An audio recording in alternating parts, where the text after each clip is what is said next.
Ja pse nuk duhet ta hani bukën që ju shërbehet në restorant, do habiteni.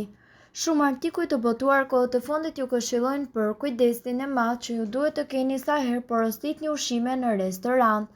Këtë herë vjen një paralajmërim për të pasur kujdes për bukën që ju vjen në tryezë falas bashkë me ushqimin nëse jeni në një restorant të mirë me familjarët apo miqt.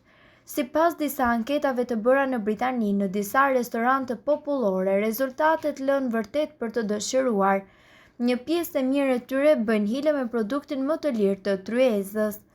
Restorantet riciklojnë bukën nga tryezat e tjera.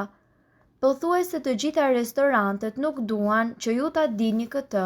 Në tryezat ku buka nuk është konsumuar, merret shporta e bukës, mund të përzihet ose jo me bukë tjetër dhe ju serviret si e freskët. E gjitha kjo ndodh për të ulur kostot, por ju nuk e dini se po hani bukën e një tryeze që e ka lënë më parë.